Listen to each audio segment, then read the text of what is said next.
Assalamualaikum warahmatullahi wabarakatuh. Perkenalkan, nama saya Harsidi. Saya mewakili kelompok saya untuk mempresentasikan modul 5 ini mengenai kecepatan sistem kendali proporsional integral derivatif atau PID menggunakan microcontroller Arduino pada Tinkercad. Jadi untuk anggota kelompok yang pertama terdiri dari Alvina Mulyani dengan NPM 19040, David Christian dengan NPM 19054, dan Haris Rifki 19064, Faisal Faris 19060, dan Dendi Ghazali 19053. Dan yang pertama dibahas adalah pendahuluan, di mana pendahuluan ini berisi dua topik pembahasan, yaitu abstrak dan tujuan.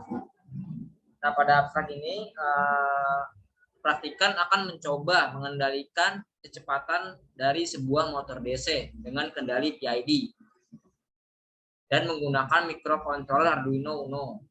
Nah, pada proses pembuatan program dan proses rangkaian ini, praktikan itu akan menggunakan sebuah aplikasi yang bernama Tinkercad. Nah, percobaan yang dilakukan adalah mencari komposisi dari nilai KP, KI, dan KD, atau nilai dari proporsional, integral, dan derivatif yang paling tepat pada kendali PID. Nah, setelah itu praktikan diajak untuk menganalisa keluaran grafik sistem dan akan menganalisa parameter-parameter kendali seperti rise time dan juga settling time.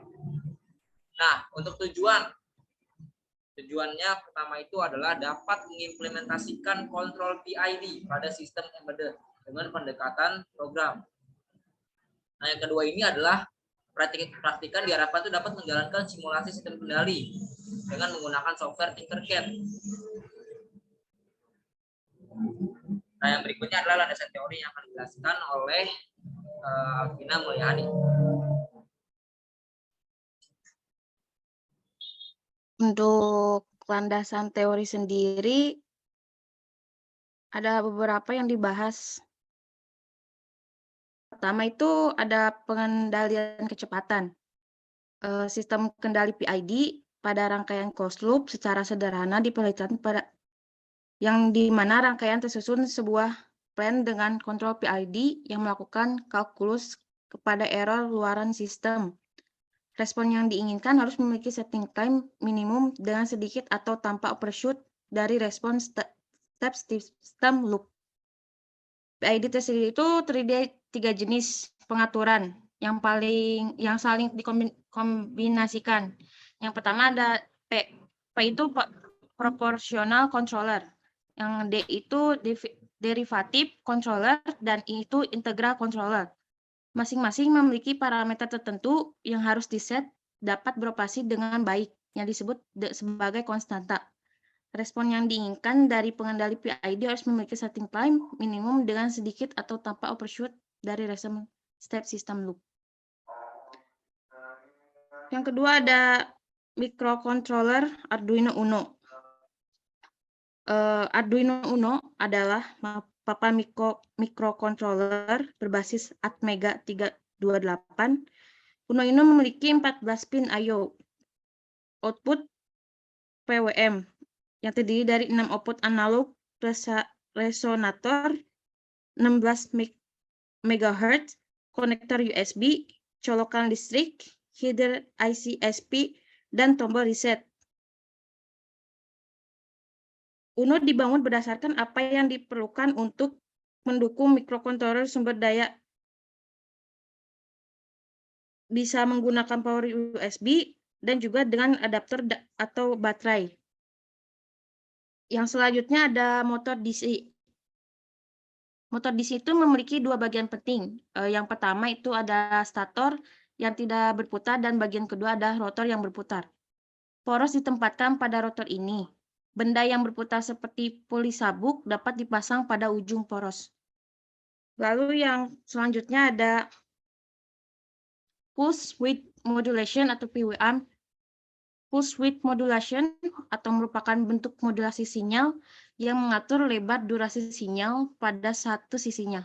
PWM digunakan pada tegangan DC untuk mengatur durasi pada tegangan aktif atau tegangan puncak, dan tegangan non-aktif atau tegangan nol, yang perbandingan tegangan aktif dan non-aktifnya pada suatu periode disebut sebagai duty cycle. Lalu ada yang selanjutnya, Tinkercad-nya. Pada modul ini kita menggunakan Tinkercad. Tinkercad sendiri adalah layanan online gratis untuk membuat bentuk 3D dasar dan mengembangkan prototipe digital komponen elektronik. Prototipe ini termasuk sirkuit dasar dengan lampu LED, buzzer, saklar, dan bahkan sensor cahaya. Selanjutnya, untuk metodologi penelitian akan dibahas oleh Faisal. Oke, selanjutnya ada metodologi penelitian. Yang pertama, kita akan membahas alat dan bahan. Yang pertama ada laptop, Tinkercad, internet, Arduino Uno, motor DC, dan motor drivernya IC L293D. Next. Selanjutnya kita akan membahas flowchart-nya. Yang pertama, login ke Tinkercad. Setelah login, pilih circuit dan create new circuit. Setelah itu pilih komponen yang akan digunakan. Terus merangkai rangkaian yang telah disiapkan di modul. Selanjutnya, masukkan kode sort. Terusnya, ubah nilai KP, KI, KD. Jika PD telah sesuai, maka catatlah nilai rest time dan settling time-nya. Jika tidak, ubah nilai KP dan KI, KD-nya. Nanti akan muncul grafiknya. Next.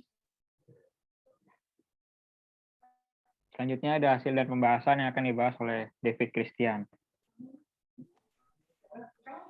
Oke, di sini saya akan menjelaskan hasil dan pembahasan. Yang pertama-tama itu kita merangkai rangkaian Arduino-nya terlebih dahulu.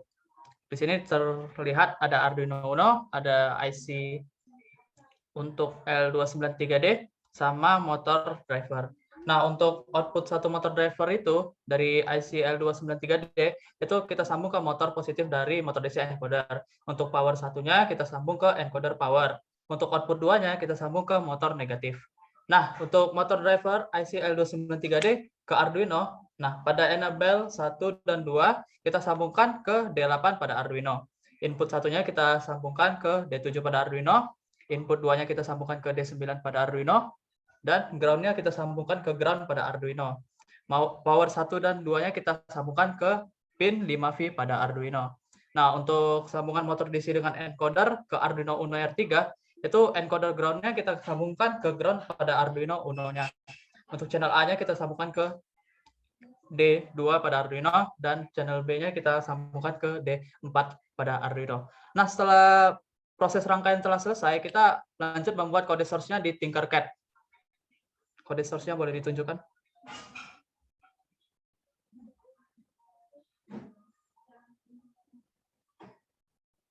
Nah, ini adalah kode source-nya yang kita buat di Tinkercad.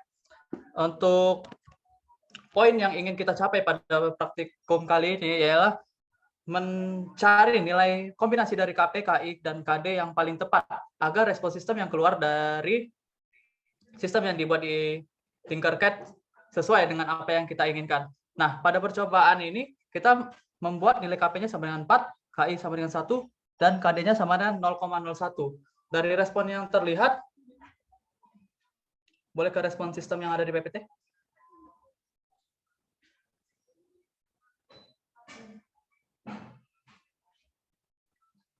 Kembali ke PPT. Nah, di sini terlihat ya, respon sistemnya itu kita bisa melihat sudah stabil dibanding sebelumnya yang ada pada modul. Pada modul itu nilai KP-nya itu sama dengan 30, KI-nya 0, dan KD-nya sama dengan 0. Di situ bisa terlihat terdapat overshoot pada grafik sistem, dan sistemnya itu berosilasi gitu untuk mencapai nilai titik kestabilan di angka 100. Nah, pada nilai KP 4, KI, dan KD yang pada percobaan ini, kita bisa melihat respon grafik sistem yang keluar itu sudah stabil gitu. Ketika dia mencapai nilai 100, dia langsung nilainya stabil, tidak ada osilasi ataupun overshoot yang ada.